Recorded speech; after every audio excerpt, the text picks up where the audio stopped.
SFIയുടെ ഭാഗത്തു നിന്നും പ്രതികരണം വന്നിട്ടുണ്ട്. വർഷം നമ്മൾ നേരത്തെ കണ്ടതാണ് മോഹനൻ കുന്നുമ്മലിന്റെ ആ ഒരു ചിത്രം, അതായത് RSSന്റെ വേഷം ധരിപ്പിച്ചുകൊണ്ടുള്ള ആ ഒരു ചിത്രം സർവകലാശാലയിൽ സ്ഥാപിക്കുന്നതൊക്കെ നമ്മൾ കണ്ടു. എന്തായാലും അത്തരത്തിൽ പ്രതിഷേധങ്ങൾ പോകുമ്പോൾ ഇപ്പോൾ PS സഞ്ജീവിന്റെ പ്രതികരണം വരുന്നത് ഇങ്ങനെയാണ്. അതായത് രാജ്ഭവൻ കേന്ദ്രീകരിച്ച് സംഘപരിവാർ നടത്തുന്ന ഇടപെടലുകളാണ് ഇപ്പോൾ സർവകലാശാലകളിൽ കാണാൻ കഴിയുന്നത് എന്ന് അദ്ദേഹം പറഞ്ഞു വെക്കുന്നുണ്ട്. ഒപ്പം തന്നെ കേരള സർവകലാശാലയിൽ നിയമവിരുദ്ധമായി രജിസ്ട്രാറെ സസ്പെൻഡ് ചെയ്തു. എന്നാൽ കോടതിയിലടക്കം സിൻഡിക്കേറ്റ് എടുത്ത നിലപാട് അംഗീകരിക്കപ്പെട്ടിരിക്കുന്നു. അതായത് ഇവിടെ ഗവർണർ നേരിട്ട് അപ്പോയിന്റ്മെന്റ് ചെയ്ത VC-മാർക്കെതിരെയാണ് SFIയുടെ സമരം എന്നുള്ളതും ശ്രദ്ധേയമാണ്. കേരള കാലിക്കറ്റ് VC-മാർ രാജിവെക്കണമെന്നൊരു ആവശ്യം കൂടി ഉണ്ട്. ആ ആവശ്യം തന്നെയാണ്, ആവശ്യം ഉന്നയിച്ചാണ് പ്രതിഷേധമെന്നുമാണ് ഇപ്പോൾ PS സഞ്ജീവ് പറഞ്ഞു വെക്കുന്നത്. അല്ലെ, അതെ.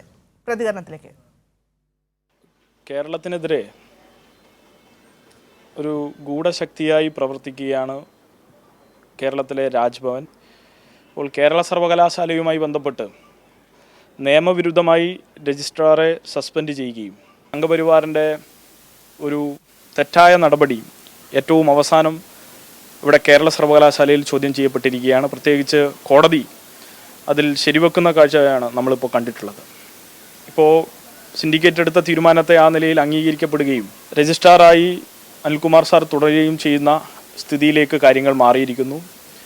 നാളെ കേരളത്തിലെ 4 സർവകലാശാലകളിലേക്ക് SFI ശക്തമായ മാർച്ച് സംഘടിപ്പിക്കാൻ തീരുമാനിച്ചിരിക്കുന്നു. കേരള സർവകലാശാലയിലെ VC ഇന്നിപ്പോൾ നടപ്പിലാക്കിക്കൊണ്ടിരിക്കുന്ന ഈ സംഘപരിവാർ അജണ്ട, ആ അജണ്ടയെ മുൻനിർത്തിക്കൊണ്ട് ഇപ്പോൾ നടപ്പിലാക്കിക്കൊണ്ടിരിക്കുന്ന സർവകലാശാല വിരുദ്ധ നിലപാടുകൾ കണ്ടുകൊണ്ട് കേരള VC രാജിവെക്കുക, കാലിക്കറ്റ് VC രാജിവെക്കുക.